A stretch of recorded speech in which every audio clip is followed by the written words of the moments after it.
Firstly, I'd like to say I don't take credit for any of the pictures in the presentation, and I have provided references where possible, although in one picture it hasn't been possible. So, why did I choose this subject? Well, I was told that you should do extended project about something that you really enjoy doing or you're passionate about, because otherwise you get bored halfway through. So I was looking for something to do when someone challenged me about my faith from a scientific point of view. And they said, well, it's all great that you say you've had experiences as a Christian, but how can you actually see God happening, or how do you know that he's just there? And this really sparked it for me, and that's where it came from.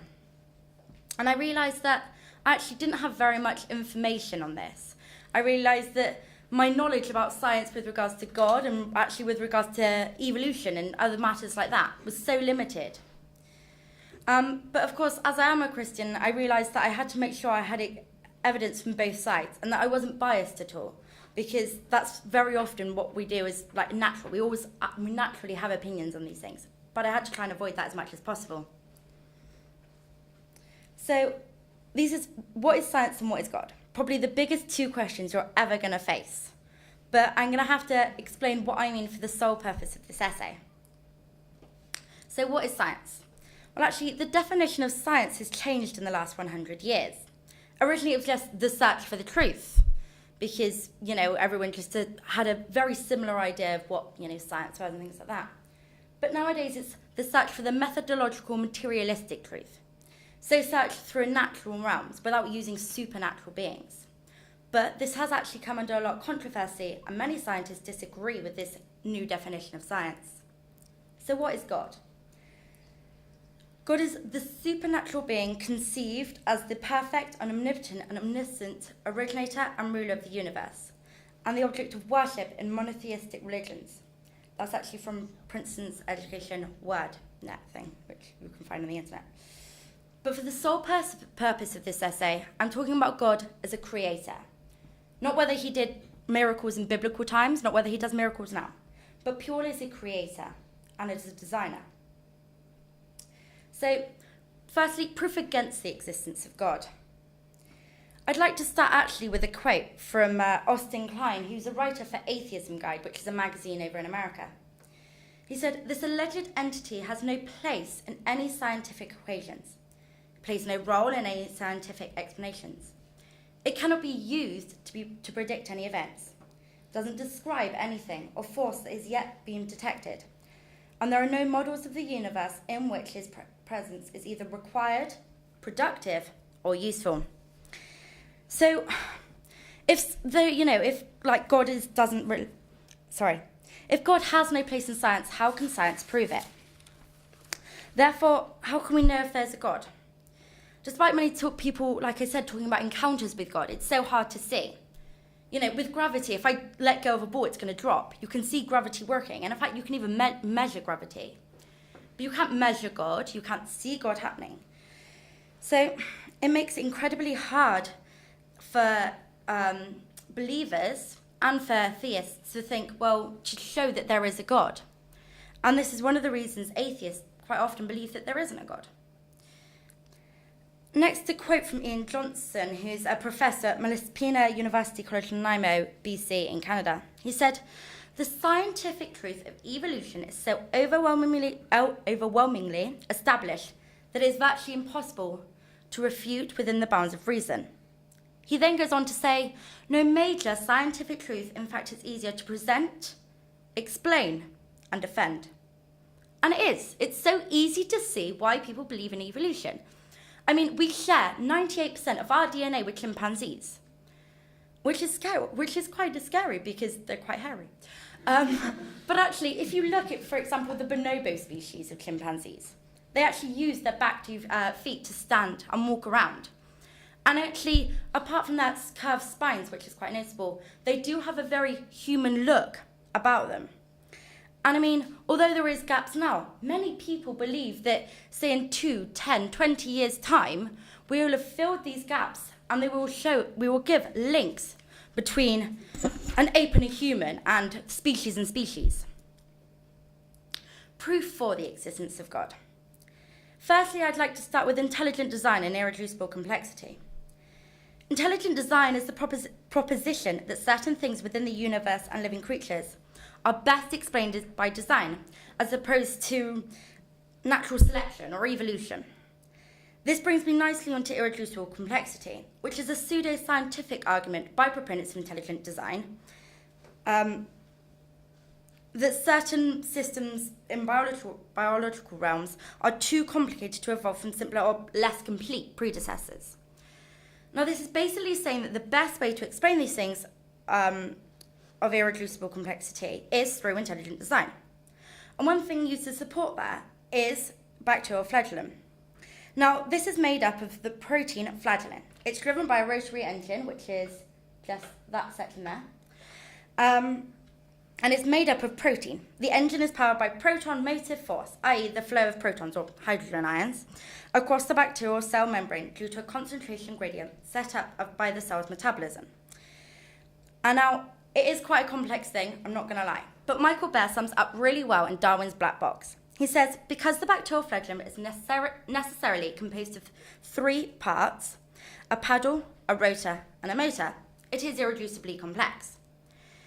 So if there's no chance that this could be made through plants, and if the chance of it being made up by evolution is so small that scientists just say that they can't count it, then how come it is in every one of us here? Every one of you who's sitting there has that inside you.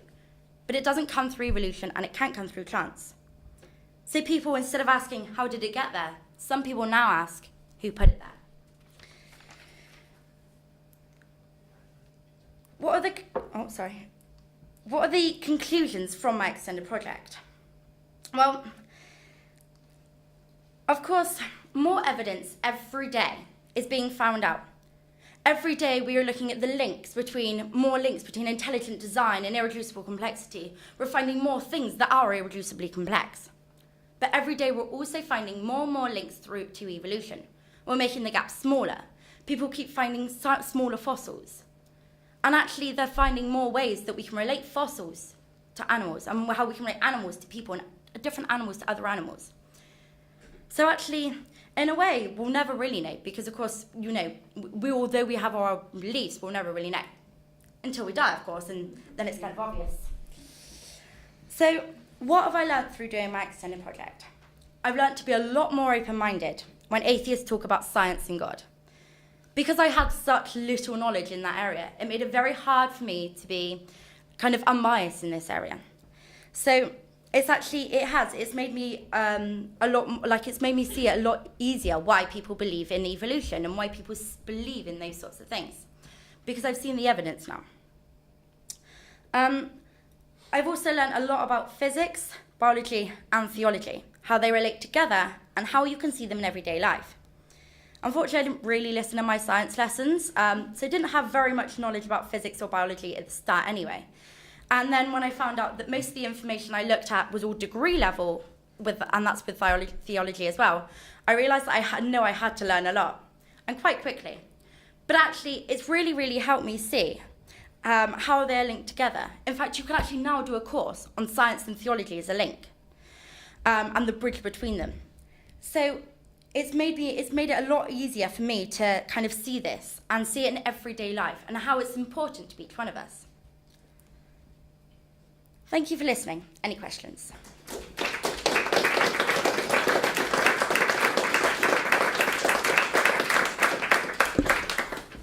Kat? As evolution is naturally a fact, would you say that people who believe in it believe in faith? In a way, I think it is. Although, like some people say it's very much like religion, I don't think it is. I have got a quote somewhere. I made sure I had a quote. This is a quote by Matthews, who's a British biologist and evolutionist, actually.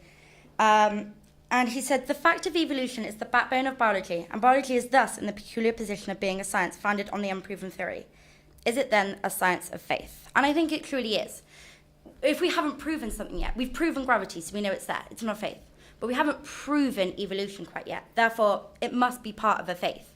Despite, of course, because it's a science and sciencey people don't really like admitting they're basing on a faith.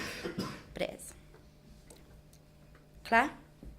Did your personal bias affect where your research came although I didn't want it to at the start, it did, because I know that, like, at the start I was writing my essay and I realised that I had about 1,500 words, none of which was on against, and I was like, oh no. But actually, thankfully, I knew that there was a lot of like teachers in school that I knew were like quite atheistic.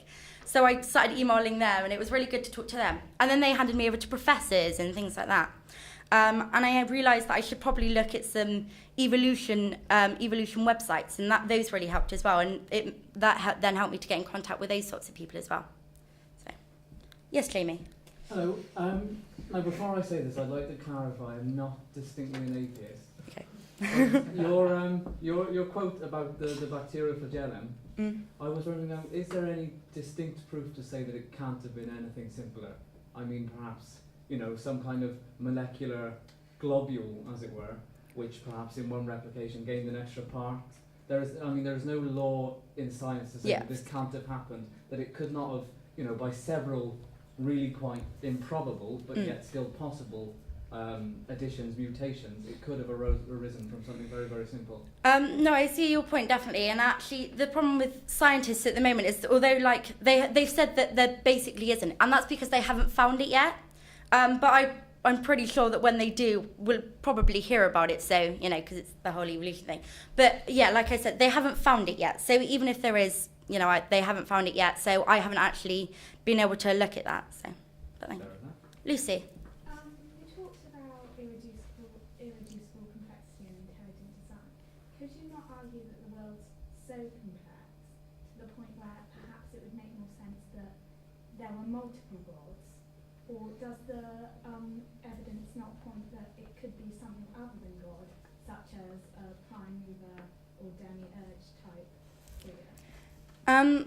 Firstly, I'd like to talk about multiple gods and things like that. Like I said, I'm looking at God as solely a creator because I was thinking about doing, is there a God? And then I thought, no, there's too many religions and it would just get too complicated. So the idea, I don't know whether there is one God, whether there's 20 gods, whether there's 100, or whether there's none at all. I don't know that as a fact.